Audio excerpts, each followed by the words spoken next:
Slovutnému pánu prezidentovi Slovenskej republiky v Bratislave.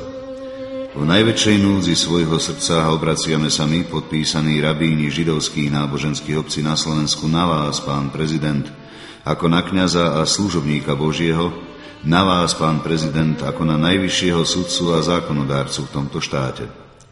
Počúvame strašnú správu, hoci ešte úradne nepotvrdenú, že príslušné úrady zamýšľajú vypovedať Židov zo Slovenska, a to dokonca mužov zvlášť a ženy zvlášť, do východných krajín.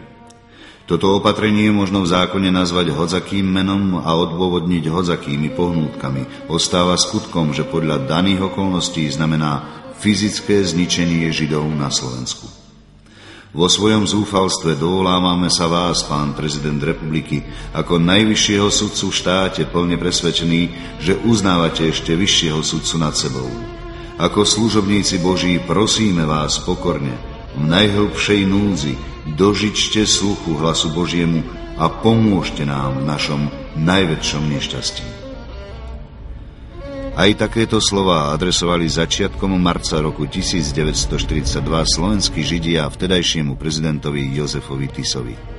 Ich hlas však vypočutý nebol. Chelm 340 000 obetí. Osvienčim 1 až 1,5 milióna.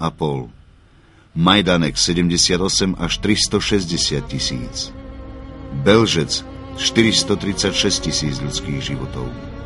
Sobibor 260 000, Treblinka najmenej 700 000 a možno až 1 milión obetí. Po grécky holokaustom, čo je zápalná obeť, alebo celopal, náboženská obeť, ktorá sa celá spáli, vo vzťahu k Židom tiež hebrejský termín šoa, zničenie, záhuba. Holokaust. Konečné riešenie židovskej otázky v ponímaní zvrátenej nacistickej ideológie.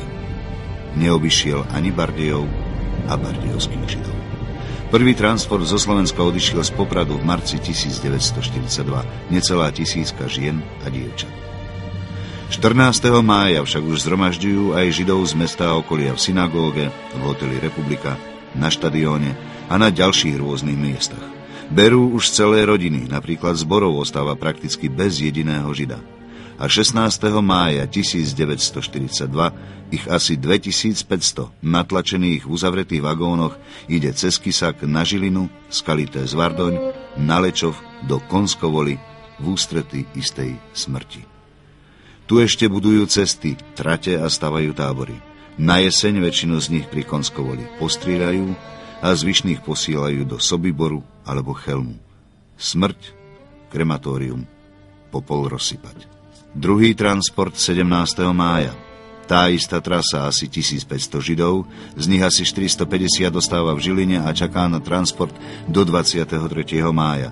Ten priváža Židov zo Sabinova a Stropkova, ostatných asi 1000 cez Nalečov do Konskovoli. Rovnako streľba, smrť, plyn, krematórium. Weiss Adolf, manželka Indra a syn Milan, nemá ešte ani 3 roky.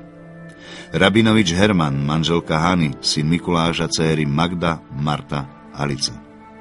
Schönfeld Heinrich, manželka Ester a dcéra Terézia. Tannenbaum Emil, žena Mária, dcéra Sonia a syn Emanuel.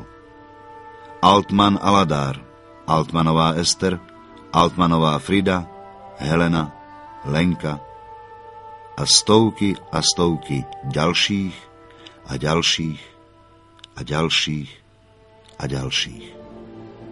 Iba niekoľkí z nich prežijú. Ponižovanie, týranie, neľudské podmienky, zvrátené lekárske pokusy, plyn, krematórium, popol rozsypať. 16. máj. Smutné výročie. O koľkých vieme a o koľkých nevieme vôbec nič. Sústreďovacie strediská Bratislava 1969 odtransportovaných osôb. Dunajská Streda 8000, Komárno 8000, Košice 12 000, Levice 4000, Nové Zámky 7000, Poprad 3000, Sereď 9021, Žilina 12 702 odtransportovaných osôb.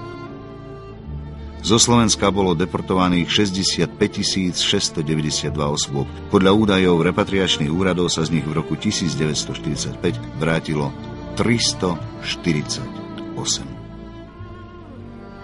Kam až siaha ľudská zvrátenosť, ak dokáže takéto veci v záujme chorej a nenormálnej ideológie?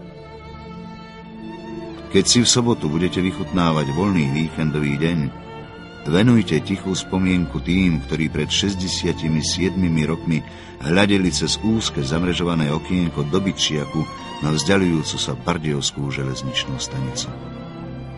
Videli ju naposledy.